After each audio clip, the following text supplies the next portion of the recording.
మనం ఇప్పుడు చదివినటువంటి యోహాను సువార్త 12:32 ఏమంటుందండి? నేను పైకి భూమి మీద నుండి పైకెత్తబడిన ఎడల అందరినీ నా యొద్దకు ఆకర్షించుకుందును. దేవుని స్తోత్రం. అవునండి, ఆయన నిజంగా అందరినీ ఆకర్షించుకుంటాడండి. ఎందుకంటే ఆయన ఎవరటో తెలుసా అమ్మా? ఆయన ఎవరో తెలుసా? చాలామంది అడిగారు, సూలమ్మితి కన్యకకు అడిగారు, వేరు ప్రియుని కన్నా నీ ప్రియునికున్న విశేషం ఏమిటి చెప్పవా అని అడిగినప్పుడు ఆమె చాలా విషయాలు చెబుతూ పరమగీతాలు 5వ అధ్యాయం 16లో చెప్తుంది. ఆమె సంఘ కన్యక. చదవండి, పరమగీతము 5:16లో ఆమె అంటుంది, అతని నోరు అతి మధురం, అతడు అతికాంక్షణీయుడు. దేవుని స్తోత్రం, హల్లెలూయా. అతికాంక్షణీయుడు. ఏదైనా కాంక్షిస్తే బంగారం ఆశిస్తాము. ఉదాహరణగా నాకు చాలా ఇష్టం వజ్రం కూడా, వైఢూర్యం కూడా, పద్మరాగం, సూర్యకాంతం, ఇలా ఎన్నో రాళ్ళు, స్టోన్స్, వజ్రాలు ఉన్నాయి. అవి ఎవరికి ఇష్టం ఉండవండి? ఎవరికైనా ఇష్టమే.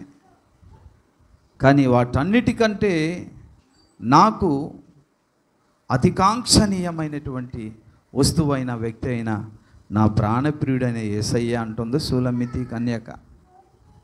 హల్లెలూయా. ప్రియులారా, మన ఆత్మీయ జీవితాలు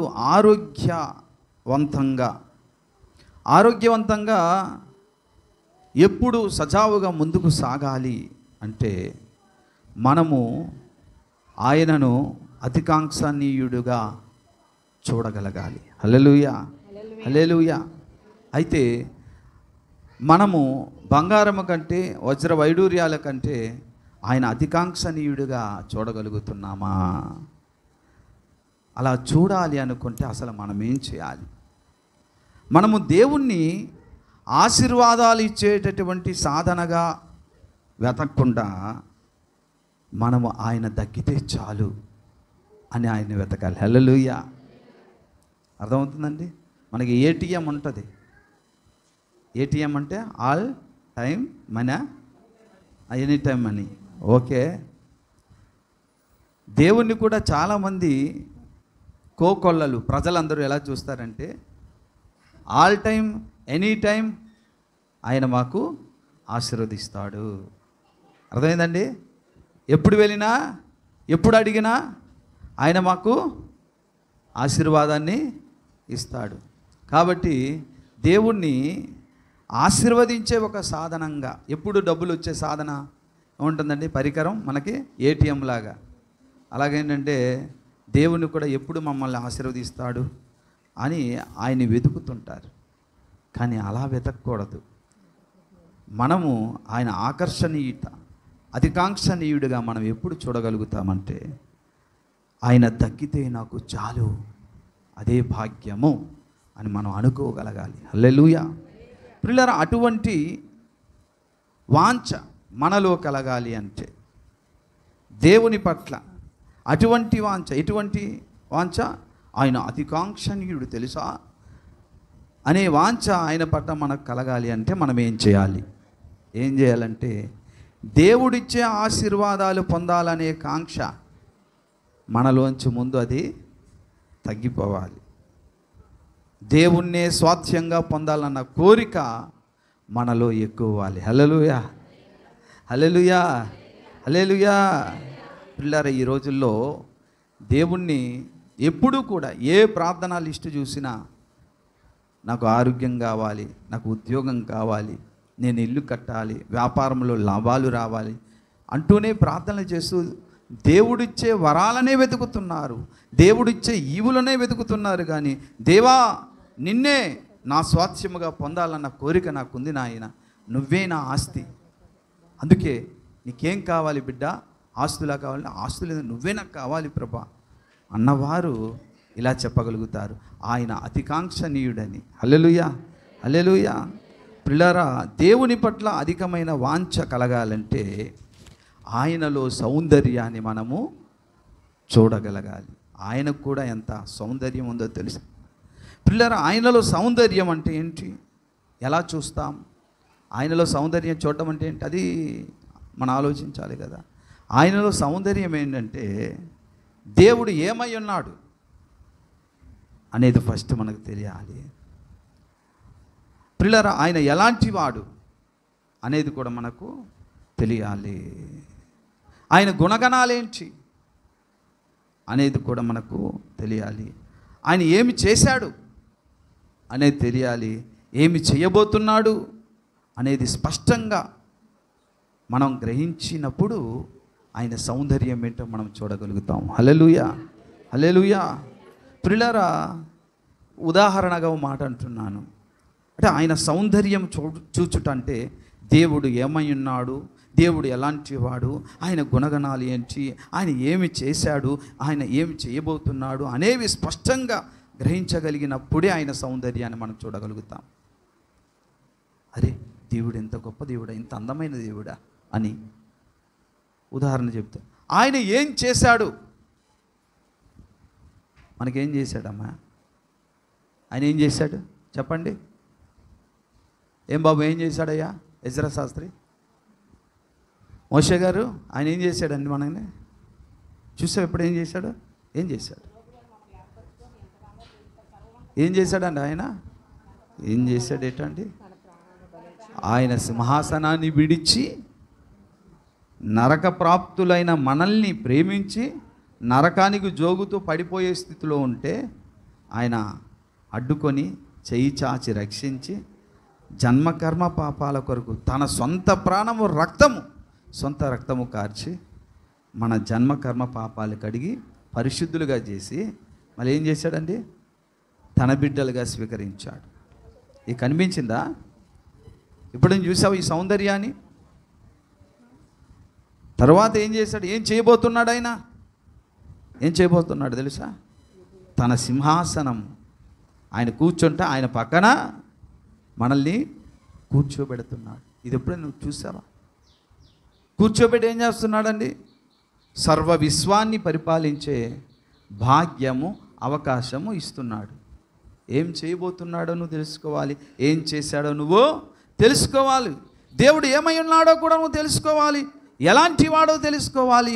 ఆయన గుణ లక్షణాలు ఎటువంటిదో నువ్వు తెలుసుకోవాలి. అవన్నీ స్పష్టంగా నువ్వు గ్రహించినప్పుడు ఆయన సౌందర్యాన్ని చూసి నువ్వు అప్పుడు చెప్తావు, ఆయన అతికాంక్షణీయుడు, ఆయన తప్ప సర్వకాల సర్వ అవస్థలలో కొరదగిన వాడు, కొరదగిన వస్తువు ఏదైనా ఉంటే ఆయన తప్ప మరొకటి లేదు అని సూలమ్మితి కన్యకలా నువ్వు చెప్పగలవు. పిల్లరా, ఈ విధంగా మనము భక్తి సాధన చేసినప్పుడు తప్పకుండా మనము ఆయన వైపు ఆకర్షించబడతాం. దేవుని స్తోత్రం, హల్లెలూయా. తెలుసా? అందుకే సులమితి కన్యక మొదటి అధ్యాయము పరమగీత గ్రంథంలో 3వ వచనములో అంటాదామె, నన్ను ఆకర్షించుము. ఏమా? 4వదా? పరమగీతం మొదటి అధ్యాయము 4వ వచనం, నన్ను ఆకర్షించుము. దేవుని స్తోత్రం, హల్లెలూయా. ఏమంటుందండి? నన్ను ఆకర్షించుమంటే వినండి, మనము ఆయనకు ఆకర్షించబడాలంటే ఇదిగో ఆయన సౌందర్యాన్ని చూడగలగాలి. ఆయన సౌందర్యాన్ని చూడగలగాలి అనుకుంటే ఆయన ఎటువంటి వాడు, ఆయన గుణలక్షణాలు ఏంటి, ఆయన మరొకరు ఏమి చేశాడు, ఏమి చేయబోతున్నాడు, ఇవన్నీ పరిశీలనగా మనము చూడాలి. అప్పుడు ఏమవుతామంటే మనము ఆయనకు ఆకర్షితులమైపోతుంటాం. హల్లెలూయా. పిల్లరా, ఓ మాట చెప్పాలి మీకు. విశ్వములో ప్రతి గ్రహానికి అలాగనే ప్రతి నక్షత్రానికి కూడా ఆకర్షించుకునే గురుత్వాకర్షణ శక్తి ఉంటుంది. గ్రావిటేషన్ పవర్ అంటారు. అవి ఏ గ్రహమైనా ఏ నక్షత్రమైనా, సూర్యుడైనా, సూర్యుడు కూడా నక్షత్రమే కదా, అవి ఏం చేస్తాయంటే తమ పరిధిలో, తమ కక్షకు పరిధిలో వచ్చిన ఏ వస్తువునైనా ఏం చేస్తాయండి? ఏం చేస్తాయి? తమ వైపు లాగేసుకుంటాయి. అలాగే ఈ సూర్య చంద్ర నక్షత్రాదులు గ్రహాలు సృజించిన సృష్టికర్త అయిన దేవునిలో కూడా గురుత్వాకర్షణ శక్తి ఉంది. ఏముందండి?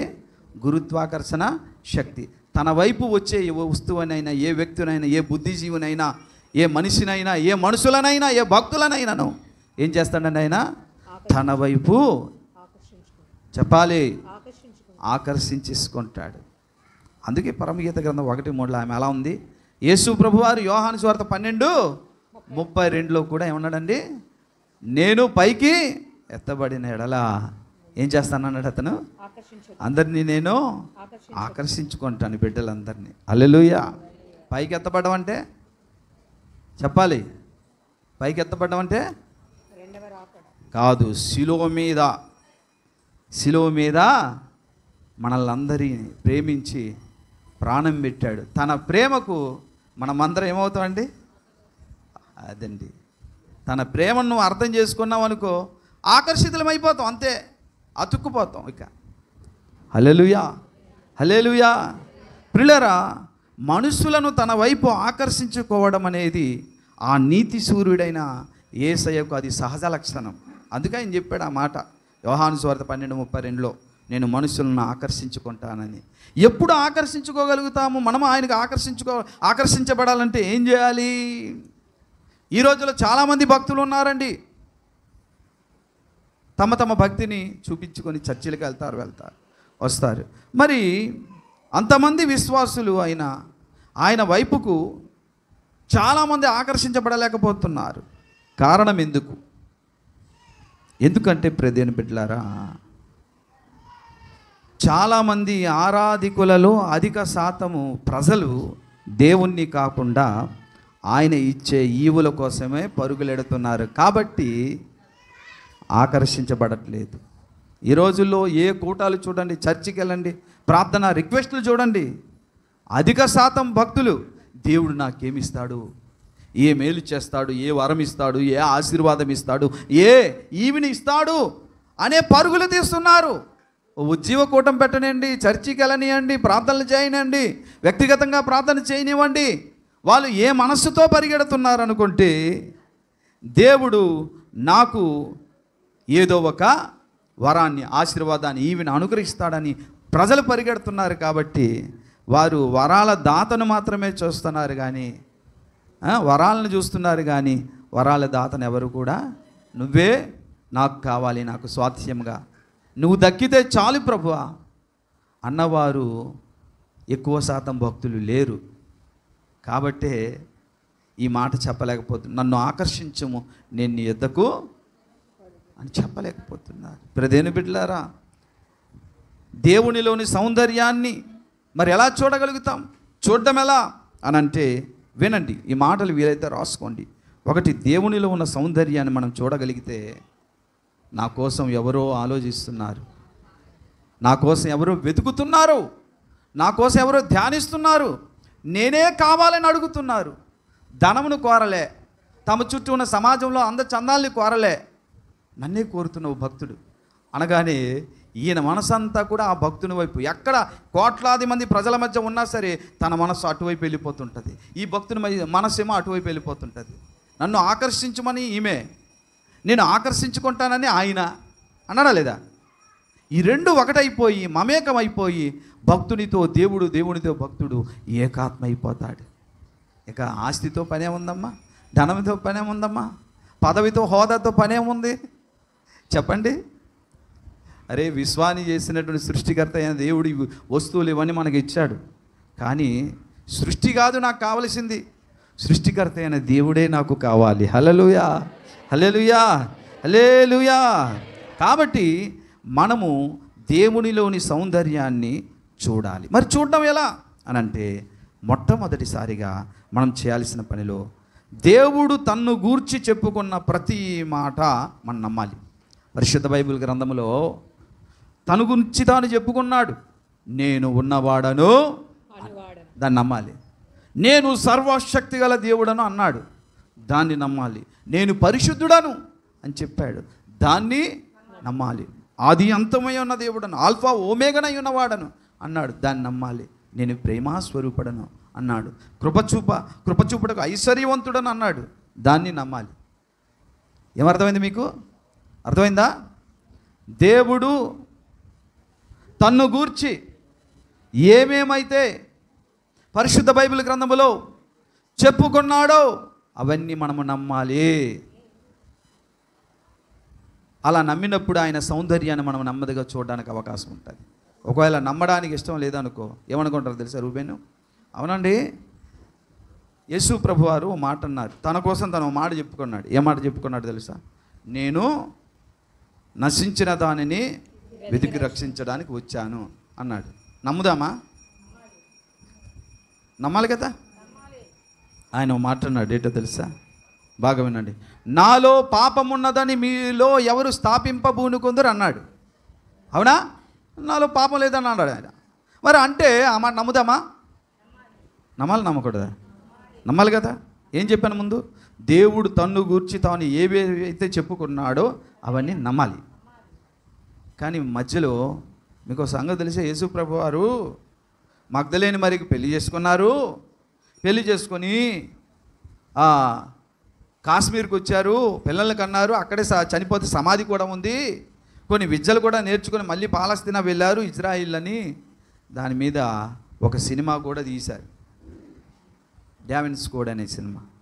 అది అందరూ చూశారు, ఎవరు నమ్మలేదు. దేవుని స్తోత్రం. చాలామంది నిజమే అని నమ్మారు. దేవుడు ఇక్కడ ఏం చెప్పాడు బైబిల్లో? నాయందు పాపం ఉన్నదని మీరు ఎవరు స్థాపించబూనుకుందరు అన్నారు యోహాను. అది నమ్ముదామా? ఎవడు చెప్పిన మాట నమ్ముదామా?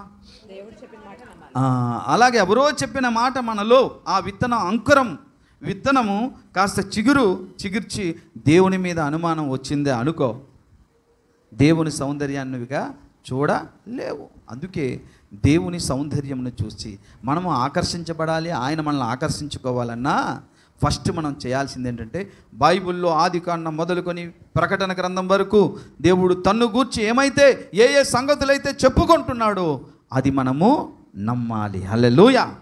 రెండవదిగా దేవుని గూర్చి, ఆయన గుణలక్షణాలను గూర్చి బైబిల్లో చెప్పబడినవన్నీ ప్రతి వచనము మనము నమ్మాలి.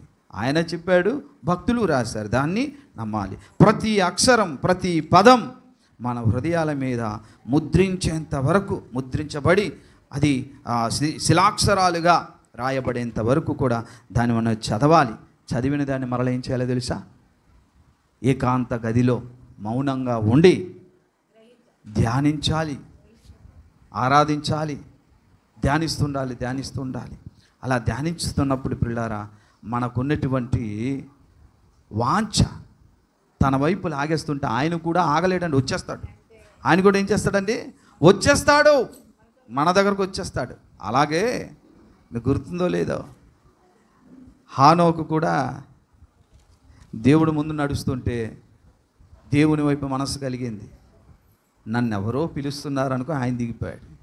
ఆయన నడుస్తుంటే హానోకు కూడా నడిచి హానోకు నా కోసమే, అవును ప్రభువా అని ఇద్దరు మాట్లాడుకుంటూ చాలా కిలోమీటర్లు రోజు నడుస్తున్నారు. మార్నింగ్ వాక్కి వెళ్ళినప్పుడల్లా ఆయన వచ్చేస్తారు, ఈయన కలుస్తుంటారు. ఇలా ఎన్ని సంవత్సరాలు నడిచారట? 300 ఏండ్లు వారు నడిచారట. నడిచి దేవుడు ఆగలేకపోయాడు. హానోకు, ఎందుకోనయ్యా నువ్వు లేకుండా నేను ఉండలేకపోతున్నా, వచ్చేస్తావా నా దగ్గరికి? పదప్రభా వచ్చేస్తా అని, సరే రా అనుకొని దేవుడు హానోకును తీసుకెళ్ళిపోయాడట పరలోకి. హల్లెలూయా. అలా ఆకర్షించబడిపోతాం. ఈరోజు చర్చికి మీరు ఎందుకు వచ్చారు? దేవుడిచ్చే ఈవుల కొరకా? లేదు, దేవుని కొరకు వచ్చారా? దేవుని కొరకే వస్తే దేవుని కోసం రాయబడిన ప్రతి సంగతి ఎంతో ఆశతో వింటారు. ఆయన గుణలక్షణాల కోసం చెప్తుంటే మీరు వింటారు. ఆయన ప్రేమ కోసం చెప్తుంటే మీరు వింటారు. ఆయన మన కొరకు ఏం చేశాడు దాన్ని మీరు గ్రహిస్తారు. ఏం చేయబోతున్నాడు దాన్ని మీరు చూస్తారు. అవి కావాలంటారు. నాన్న బంగారం ఇస్తాను. బంగారం ఎందుకు ప్రభువా? నువ్వే నాకు చాలు నాయన, నువ్వు దక్కితే చాలు ప్రభు, ఆస్తులు ఏవి దక్కపోయినా పర్లేదురా అని మన బ్రతుకుల్లో దేవుడి కొరకు చెప్పుకోగలగాలి. హల్లెలూయా, హల్లెలూయా. ప్రియదేవుని బిడ్డలారా, అందుకే భక్తులందరూ ఇలాగా అనుకున్నారు. చూడండి ఒకసారి కీర్తనల గ్రంథము 63:4-5 వచనాలలో దేవుని కోసం బైబిల్ చదివి ధర్మశాస్త్రం చదివి దావీదు భక్తుడు ఒక గొప్ప సాక్ష్యం చెప్తున్నాడు. నా మంచము మీద నిన్ను జ్ఞాపకము చేసుకుని రాత్రి జాములలో నిన్ను ధ్యానించినప్పుడు క్రొవ్విన మెదడు నాకు దొరికినంత తృప్తి పొందుచున్నది. హల్లెలూయా. అమ్మా, వాక్యమును చదివి ఆ వాక్యాన్ని మననం చేసుకుంటూ ధ్యానిస్తుంటేనట ఎంత తృప్తి కలిగిందట. క్రొవ్విన మెదడు చక్కగా బాగుంటుంది, రుచిగా ఉంటుంది. అంత తృప్తి అనిపించింది దేవుని వాక్యం నాకు, దేవుని కోసం ఆలోచిస్తుంటే అన్నారు. ఈ మట్టి బుర్రలకు ఎప్పుడు కూడా తిండి యావే, డబ్బు యావే, బట్ట యావే, వ్యాపారపు యావే. అయ్యగారు ప్రార్థించమని ఇంత చిట్టా లిస్ట్ పెడతారు. 1 ఏంటి, ఇల్లు కట్టాలి. 2 పద్దులు ఇవ్వలేదు. 3 జ్వరం. 4 పిల్లలు పెళ్ళి కాలేదు. 6 పిల్లలు చదువు కొరకు. ఎప్పుడు మరి ఆయన వద్దా నీకు? ఆయన కావాలి కానీ ముందు ఇవన్నీ ఇస్తే, ఆయన కావాలండో ముందు ఇవన్నీ ఇస్తే తర్వాత ఆయన కావాలి. అమ్మా, మనుషుల యొక్క ఆలోచన ఎటువంటి తెలుసా? నాన్నగారు చనిపోయారు, కానీ వాడు ఎంత చెడ్డవాడైనా, పిల్లలకు అన్యాయం చేసిన వాడైనా, తల్లికి అన్యాయం చేసిన వాడైనా, తన వల్ల ఒక 4 కోట్లు కలిసి వచ్చింది అనుకో, అమ్మయ్య మా తండ్రి గారు దేవుడండి. ఎందుకు? వాడు చెడ్డవాడే తెలుసు వాళ్ళకి, కానీ 4 కోట్లు వచ్చినందుకు ఇంకా ఆ చెడ్డదేది కనబడదు. దేవుడండి తెలుసా? అరే, ఒక చెడ్డోడు దుర్మార్గుడు నీకు ఒక 10 లక్షలు ఇస్తే ఇంకా చెడ్డోడిగా కనబడదు. నీకు ఎలా కనబడతాడు? దేవుడు అంటావు.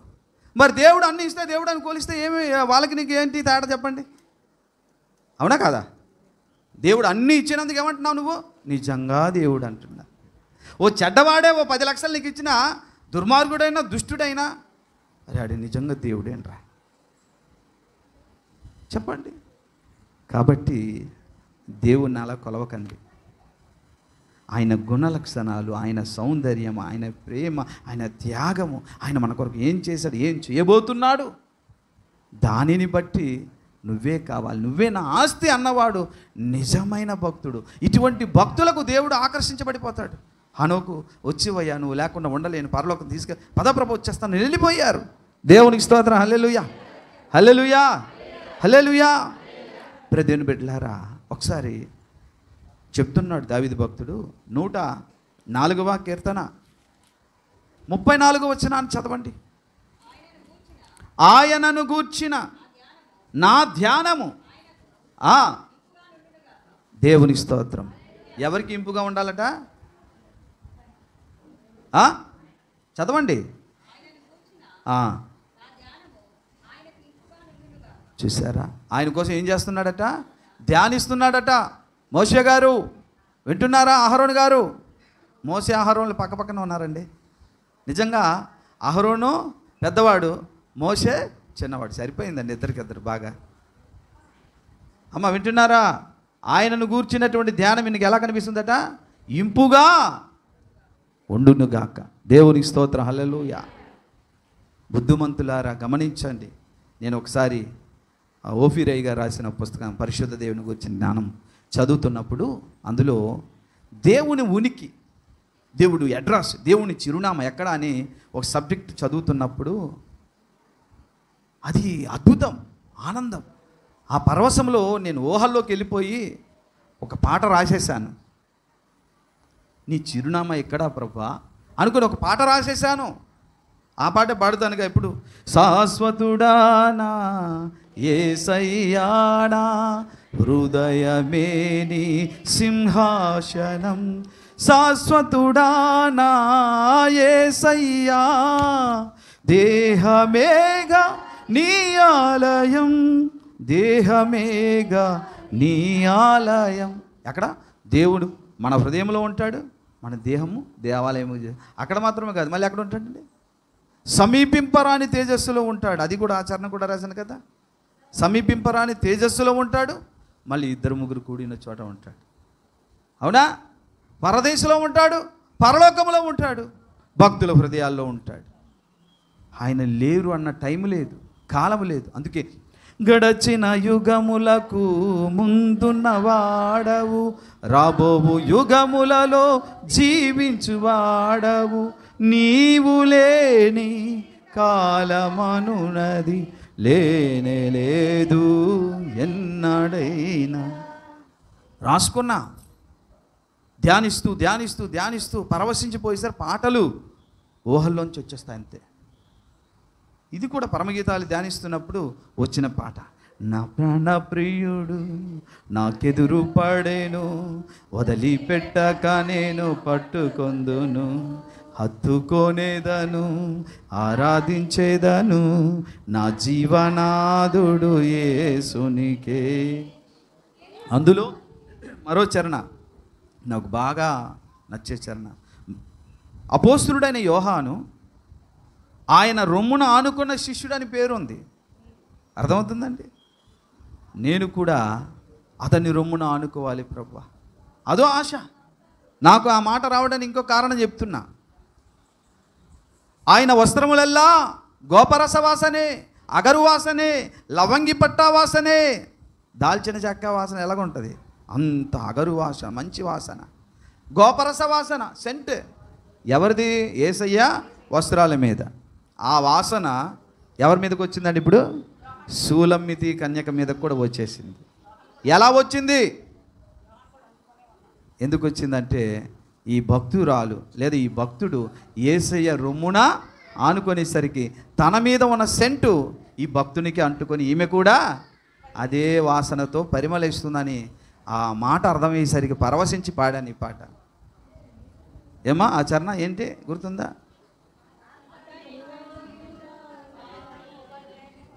అతని కౌగిట నే చేరేదను, అతని రొమ్మున ఆనుకునేది, అధికాంక్ష వస్త్రములెల్లాయు గోపరసంబుతో పరిమళ వాసన నిచ్చు. ఎందుకంటే నేను ఆయనకు ఆనుకుంటే ఆయన ఒంటి మీద ఉన్న సెంటు నాకు అంటుకొని నేను కూడా పరిమళిస్తాను. వచ్చేస్తుందండి ఆయన కోసం ధ్యానిస్తుంటే. అందుకే దావీదు భక్తుడు అని అన్నాడు. 39:3 కూడా చదివేసండి, ముగిస్తా. కీర్తన 39:3. నా గుండె నాలో మండుచుండెను, నేను ధ్యానించుచుండగా మంట పుట్టెను. మంట. హల్లెలూయా. దేవుని ఎడల మంట, దేవుని కొరకు మంట, ఆశ. ఆయన వాక్యము చదివి ధ్యానిస్తున్నప్పుడు అమ్మా పొల్లు ఇక్కడ ఉండడం వేస్ట్. చక్కటి ఏమా ఒక బస్తా గింజలైనా చాలు, కానీ 100 పొట్టు కలిగిన బస్తాలు వేస్ట్. నేను ఎంతవరకు అరిచి గీపెట్టి చెప్పింది ఏంటి? దేవుణ్ణి వెతకండి అమ్మా, దేవుణ్ణి వెతకండి, ధన్యులవుతారు. భక్తి సాధన అంటే అది. అర్థమవుతుందా? అర్థమవుతుందా లేదా? కనుక పిల్లారా, మనము సూలమ్మితి కన్యకల నన్ను ఆకర్షించు ప్రభు అని చెప్పి ఆయన అతికాంక్షనీయుడు అని లోకానికి నువ్వు నేను సాక్ష్యం చెప్పగలగాలి అంటే ఆయన సౌందర్యాన్ని చూడాలి. ఆయన సౌందర్యాన్ని చూడడానికి ఎవరైతే ప్రయత్నం చేస్తున్నారో ఆయన కూడా ఏమవుతాడండి? ఆకర్షించబడి గ్రహాలు నక్షత్రాలు ఎలాగైతే తమ పరిధిలోకి వెళ్ళిన వాటిని తనలో ఆకర్షించుకొని కలిపేసుకుంటారో మనం యేసయ్యలో లీనమైపోయి ఏకాత్మైపోతాం. దానికి మించిన ధనం ఏదైనా ఉన్నదా? భక్తి సాధనలో అది మనము సాధించాలి. లోకములో యోగాలు చేస్తారండి, ఆ యోగా కొంతవరకే ప్రయోజనకరం, ఆరోగ్యము మానసిక స్థితి ఆరోగ్యంగా ఉండొచ్చు, కానీ అసలు సిసలైనటువంటి యోగా యేసులో మనము యేసులో మమేకమైపోయి ఏకాత్మైపోవడమే ఇందులో ఉంది. అది దేవుడు మనకిచ్చిన భాగ్యం. కాబట్టి దేవుణ్ణి మనము వరాల సాధనగా చూడకూడదు. మనం ఏం చూడాలండి? ఆయనే నాకు స్వాస్థ్యము, ఆయన దక్కితే చాలు అని ఉన్నప్పుడే దేవుడు అక్కడి నుంచి నా కోసం ఎవరో తలస్తున్నారని వస్తాడు. గుర్తుందా? అంతమందిలో ఏసే చెంగు ముట్టగానే తెలిసిపోయింది నన్ను ఎవరు ముట్టారు బాగుపడ్డారని. అవునా? అలాగనే వివేకము కలిగి దేవుణ్ణి వెతుకువారు కలరేమో అని దేవుడు వెతుకుతాడట. కాబట్టి బుద్ధిమంతులైతే దేవుడు ఇచ్చే వరాలను వెతకరు. ఎవరిని వెతుకుతారు చెప్పండి? దేవుణ్ణి వెతుకుతారు. వెతికి దేవుణ్ణే తమ ఆస్తిగా స్వాస్థ్యముగా చేసుకుంటారు. అది భక్తిలో చిట్ట చివర మనకు దక్కాల్సినటువంటి స్వాస్థ్యము, భక్తి యొక్క పరమార్థము. అది లేకపోతే మనం ఎన్ని సంపాదించినా ఇక్కడ వదిలేసి ఏమీ లేకుండా ఆయన దగ్గరికి వెళ్ళి బహుమానాలు కూడా మనము పొందుకోలేము. ప్రార్థన చేద్దాం. తలలు వంచండి అందరూ కూడా. ప్రార్థన చేద్దాం. ప్రార్థన.